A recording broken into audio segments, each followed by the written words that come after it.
Hello friends, हम पढ़ रहे हैं फिजिकल साइंस के लेसन प्लान क्रमांक 9। पाठ्य योजना क्रमांक 9 है हमारे। इससे पहले के 8 लेसन प्लान मैंने आपको शेयर कर दिए हैं। उनके वीडियो आपको प्लेलिस्ट में मिल जाएंगे और बीएड से रिलेटेड और भी वीडियो हैं जो आपको मेरे चैनल पे मिल जाएंगे, तो एक बार आप चैनल को विजिट ज़रूर कीजिएगा। चलिए हम शुरू करते हैं। तो जैसा कि आपको मैंने पहले भी समझाया है, उसी तरह से यहाँ पर भी करना है कि विद्यालय का नाम सबसे पहले डाला जाता है। विद्यालय का नाम, फिर कक्षा, विषय, प्रकरण, दिनांक, अवधि और कालखंड। कक्षा 6वीं विषय भौतिक विज्ञान रहेगा। प्रकरण हमारा है परमाणु की संरचना। अवधि हमारी 45 से 40 मिनट की ही रहती है। कालखंड है प्रथम। जैसे गणित और विज्ञान रहता है तो इसे पहले 4 कालखंडों में ही डिवाइड किया जाता है, क्योंकि इन सब्जेक्ट को कठिन माना गया है। सामान्य उद्देश्य जो होते हैं हमारे विषय पर आधारित होते हैं। जैसे हमारा विषय है भौतिक विज्ञान, तो इस पर आधारित होते हैं हमारे सामान्य उद्देश्य। बाकी इनके बारे में मैंने पिछले वीडियो में समझाया हुआ है ज़्यादा डिटेल से, तो आप वहाँ पर भी उसको थोड़ा सा समझ सकते हैं। इसके बाद आते हैं विशिष्ट उद्देश्य। विशिष्ट उद्देश्य में आते हैं ज्ञानात्मक, बोधात्मक, प्रयोगात्मक, कौशलात्मक। ये विशिष्ट उद्देश्य जो होते हैं वो होते हैं हमारे जो प्रकरण होता है उस पर आधारित होते हैं। तो जैसा हमारा प्रकरण है परमाणु की संरचना, तो ये सारे उसी पर आधारित होंगी, परमाणु की संरचना पर। इनके बारे में भी डिटेल में आप पिछले वीडियो में देख सकते हैं। फिर आता है हमारा शिक्षण सामग्री। शिक्षण सामग्री में होते हैं समस्त सहायक शिक्षण सामग्री। इसमें होता है जैसे हमारा ब्लैक बोर्ड होता है, चॉक होता है, डस्टर। इनका तो हम हर एक टॉपिक में इस्तेमाल करते हैं, तो ये हमारी शिक्षण सामग्री हो गई। फिर शिक्षण सहायक सामग्री, जैसे जो भी टॉपिक समझा रहे हैं उसके लिए हमने चार्ट, चित्र, लपेट, चाम्पट इत्यादि जो भी हम इस्तेमाल कर रहे हैं हमारे उसके लिए, तो वो हो गई हमारी शिक्षण सहायक सामग्री। फिर होती है शिक्षण विधियाँ। तो प्रश्नोत्तर विधि, व्याख्यान विधि, प्रदर्शन विधि, ये हमारी होती है शिक्षण की विधियाँ। इसके अलावा हम जो भी विधि का इस्तेमाल कर रहे हैं, जिसका उपयोग करके हम समझा रहे हैं, तो वो हम यहाँ पर लिख सकते हैं। पूर्व ज्ञान में आता है छात्र परमाणु के विषय में सामान्य जानकारी रखते हैं। फिर इसके बाद आती है हमारी प्रस्तावना।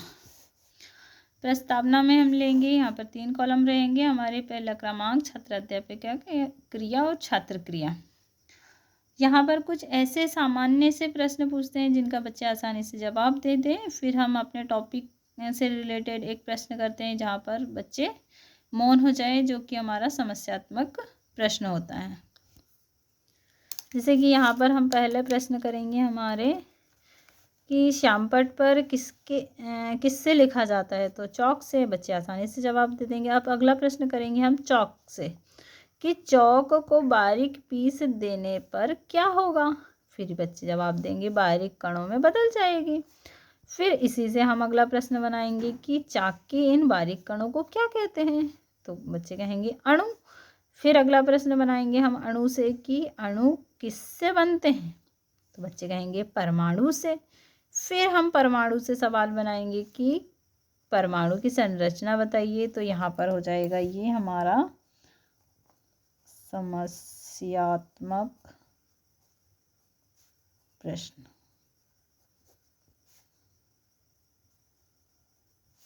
समस्यात्मक प्रश्न। इसके बाद आता है हमारा उद्देश्य कथन। जहाँ पर समस्यात्मक प्रश्न है वही क्या है हमारा उद्देश्य कथन, कि आज हम परमाणु की संरचना के बारे में और अधिक जानकारी प्राप्त करेंगे।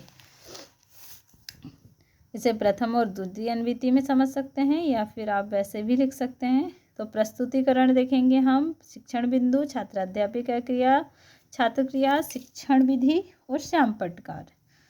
तो किसके बारे में हमारा शिक्षण बिंदु है, अणु। तो शिक्षण बिंदु में आएगा अणु। फिर आती है छात्राध्यापक। सबसे पहले हम लेते हैं छात्राध्यापक क्रिया में विकासात्मक प्रश्न। विकासात्मक प्रश्न वे प्रश्न होते हैं जो हमें अपने टॉपिक की ओर ले जाए, मतलब विकास, है ना। चौक के बारीक कण क्या कहलाते हैं, तो बच्चे कहेंगे अणु। फिर कहेंगे अणु की परिभाषा दीजिए। तो ये अणु की परिभाषा दीजिए, बताइए, तो कहेंगे बच्चे समस्यात्मक प्रश्न, यहाँ पर कुछ नहीं कह पाएंगे। ये हमारी प्रश्नोत्तर विधि हो जाएगी। यहाँ पर श्यामपट्ट पर कोई कार्य नहीं किया गया है।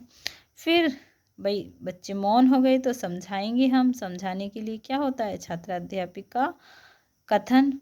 फिर क्या है, छात्र अध्यापिका कथन में आएगा कि अणु किसी पदार्थ का वह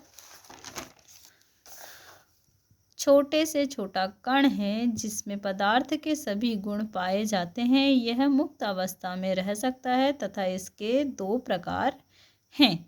यह हमने छात्र अध्यापिका कथन द्वारा समझाया। यहाँ पर छात्र क्या करेंगे, छात्र ध्यानपूर्वक सुनेंगी। कौन सी विधि हमारी, व्याख्यान विधि। अब इसके बाद का आगे का समझेंगे। अब यहाँ पर श्यामपट्ट पर क्या समझाया जा रहा है कि पदार्थ का सबसे छोटा कण जिसमें पदार्थ के सभी गुण होते हैं। ये हमने जो डेफिनेशन बच्चों को बताई वही हमने ब्लैक बोर्ड पर भी लिखवा दिए। अब इसके प्रकार के बारे में बताएंगे कि कौन कौन से प्रकार के बारे में हमने बताया, समपरमाणु और विषय परमाणु। तो समपरमाणु क्या होते हैं, ये समान प्रकार के परमाणुओं से मिलकर बने होते हैं। बच्चे ध्यानपूर्वक सुनेंगे, व्याख्यान विधि है। अब उदाहरण देंगे, जैसे H2, दो H है इसमें, मतलब H और H से मिलकर बना है, दोनों क्या हैं, एक जैसे हैं। O2 और O से मिलकर बना है, मतलब दोनों एक जैसे हैं। N2 N और N से मिलकर बना है। तो ये आदि, तो ये क्या है, हमारे समपरमाणिक कहलाते हैं। यहाँ पर ब्लैक बोर्ड पर भी हम लिख के बताएंगे। फिर आता है विषमपरमाणिक। तो यहाँ पर क्या कहेंगे हम कि ये अणु विभिन्न प्रकार के परमाणुओं से मिलकर बनते हैं। जैसे HCl, तो H अलग है, Cl अलग है। H2O अलग अलग हैं। CO2 ये दोनों भी अलग अलग से मिलकर बने हैं। तो ये क्या कहलाएंगे, हमारे विषमपरमाणिक। यहाँ पर भी हम श्यामपट्ट पर लिख कर समझाएंगे, यहाँ पर लिखा हुआ नहीं है। फिर क्या आएगा, परमाणु। आप यहाँ पर ये जो एग्जाम्पल है यहाँ पर लिख लीजिएगा। फिर क्या आएगा, परमाणु। अब परमाणु किसे कहते हैं, तो किसी तत्व का वह सूक्ष्मतम कण जो किसी भी रासायनिक क्रिया में भाग ले सकता है परंतु मुक्त अवस्था में नहीं रहता। केवल आदर्श गैस के परमाणु ही अक्रियाशील होते हैं और मुक्त अवस्था में रह सकते हैं। तो ये हमने परमाणु के बारे में समझा दिया। ये क्या है, हमारे ध्यानपूर्वक सुनेंगे और व्याख्यान विधि। फिर ये हमने इतना समझा दिया। इसके बाद आते हैं हमारे बोधात्मक प्रश्न। भाई हमने कुछ समझाया है तो बच्चों से प्रश्न करना तो बनता है। फिर हम बच्चों से प्रश्न करेंगे कि विषम परमाणु क्या है, तो विभिन्न परमाणु से बना अणु। फिर कहेंगे किसी भी तत्व का सूक्ष्मतम कण क्या कहलाता है, तो बच्चे कहेंगे परमाणु।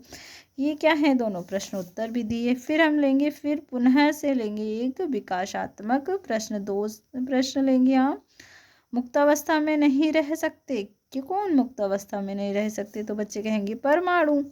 ये क्या है, हमारी प्रश्नोत्तर विधि चल रही है। फिर परमाणु की संरचना के विषय में बताइए, तो परमाणु की संरचना के विषय में तो बच्चे कुछ नहीं जानते, तो ये हो गया हमारा समस्यात्मक प्रश्न। अब इसी टॉपिक से फिर से क्या होगा, हम द्वितीय अनविति में यहाँ पर प्रस्तुतिकरण लेंगे। तो शिक्षण बिंदु होता है हमारा छात्र अध्यापक, फिर से हमारा छात्र क्रिया, शिक्षण बिंदु और बिंदु, फिर श्यामपट्ट कार्य। परमाणु की संरचना, तो छात्र अध्यापिका कथन में हम कहेंगे कि परमाणु इलेक्ट्रॉन, प्रोटॉन तथा न्यूट्रॉन, स्थायी तथा पॉजिट्रॉन, न्यूट्रॉनों तथा एंटी न्यूट्रॉनों तथा मेसॉन आदि अस्थायी कण होते हैं। इनके बारे में हमने समझाया। बच्चे क्या करेंगे, ध्यानपूर्वक सुनेंगे। प्रदर्शन विधि है हमारी। फिर क्या करेंगे, परमाणु की संरचना के बारे में हमने यहाँ पर थोड़ा सा समझा भी दिया है। फिर इसके बाद हम इलेक्ट्रॉन के बारे में समझाएंगे। तो इस तरह से हम उनके बारे में कुछ कुछ लिख देंगे कि इसकी खोज जे थॉमसन ने की थी, और इनके बारे में हम थोड़ा सा डिटेल में लिख देंगे। छात्र क्या करेंगे, ध्यानपूर्वक सुनेंगे। शिक्षण विधि कौन सी है, प्रदर्शन विधि है। यहाँ पर हम श्यामपट्ट पर भी इसके बारे में थोड़ा सा समझा देंगे। उसके बाद आता है हमारा प्रोटॉन, न्यूट्रॉन, इनके बारे में भी हम समझा देंगे। फिर क्या करेंगे, हम बच्चों से प्रश्न करेंगे कि परमाणु में पाए जाने वाले स्थायी कणों को क्या कहते हैं, तो बच्चे जवाब देंगे। फिर इलेक्ट्रॉन की खोज किसने की थी, तो सर बच्चे बता देंगे जे थॉमसन ने की थी। इसके बाद आता है निरीक्षण कार्य। निरीक्षण कार्य में क्या करेंगे, छात्राध्यापिका ने कक्षा में घूम घूम कर निरीक्षण कार्य किया। फिर आते हैं हमारे पुनरावृत्ति प्रश्न, तो पुनः से हम कुछ प्रश्नों को करेंगे। फिर इसके बाद आता है हमारा गृह कार्य, हम गृह कार्य में कुछ प्रश्नों को देंगे। इसके बारे में डिटेल में थोड़ा सा और जानने के लिए आप पिछले वीडियो चेक कर सकते हैं कि ये क्या होते हैं। वीडियो को काफ़ी लंबा नहीं करेंगे। वीडियो पसंद आए तो लाइक कीजिए, चैनल को सब्सक्राइब कीजिए और अपने दोस्तों के साथ शेयर करना ना भूलें। मिलते हैं नए वीडियो में नए टॉपिक के साथ।